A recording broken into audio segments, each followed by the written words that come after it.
kelompok 5 akan mempresentasikan materi kami dengan tema prosedur dan rancangan manajemen kelas. Untuk meminimalisir waktu yang ada, saya persilakan kepada pemateri pertama atas nama Puput Purwanti untuk memaparkan materi tentang prosedur. Pengertian prosedur. Menurut bahasa, rancangan berasal dari kata rancangan yang artinya membuat gambar bentuk menggunakan secara kasar hanya garis-garis besarnya. Menyusun rencana pekerjaan yang akan dilaksanakan. Prosedur ialah untuk mengerjakan suatu pekerjaan menurut tingkat-tingkatnya. Prosedur merupakan suatu susunan yang teratur dan kegiatan yang teratur dan kegiatan yang berhubungan satu sama lainnya, dan prosedur-prosedur yang berkaitan memudahkan kegiatan utama dari suatu organisasi. Prosedur manajemen kelas merupakan serangkaian langkah kegiatan manajemen kelas yang dilakukan agar terpadu kondisi kelas yang optimal supaya proses pembelajaran dapat berlangsung secara efektif dan ofisial. Kegiatan-kegiatan manajemen kelas mengajukan pada tindakan pengecahan dan tindakan penyembuhan. Prosedur dimensi pencegahan yang terdiri dari peningkatan kesadaran diri sebagai guru, peningkatan kesadaran pada siswa, sikap polos dan tulus dari guru,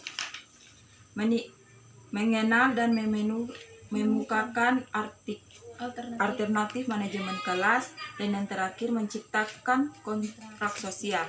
Yang kedua, prosedur dimensi penyembuhan yang terdiri dari mengidentifikasi masalah, menganalisis masalah, menilai alternatif pemecahan, mendapatkan balikan. Baik, itu materi dari saya kembalikan kepada moderator. Manajemen kelas. Rancangan merupakan serangkaian kegiatan yang disusun secara sistematis berdasarkan pemikiran yang rasional untuk mencapai tujuan tertentu. Dalam penyusunan rancangan prosedur manajemen kelas dipengaruhi oleh beberapa faktor. Di antaranya yang pertama, pemahaman terhadap arti, tujuan, dan hakikat manajemen kelas. Akan memberikan arah kepada apa, mengapa, dan bagaimana harus berbuat dalam manajemen kelas. Yang kedua, ada pemahaman terhadap hakikat siswa yang dihadapinya. Yang ketiga, pemahaman terhadap bentuk penyimpangan, serta latar belakang tindakan penyimpangan yang dilakukan seorang siswa melalui identifikasi bentuk penyimpangan dilakukannya. Yang keempat, ada pemahaman terhadap pendekatan-pendekatan yang dapat digunakan dalam manajemen kelas. Yang kelima, memiliki pengetahuan dan keterampilan dalam membuat rancangan prosedur manajemen kelas. Rancangan prosedur manajemen kelas disusun, hal yang paling penting adalah bagaimana proses pelaksanaan rancangan tersebut.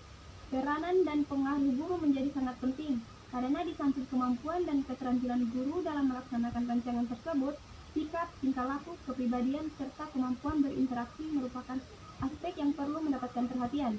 Sedangkan proses manajemen kelas dimulai dari langkah-langkah. Yang pertama, memahami hakikat konsep dan tujuan manajemen kelas.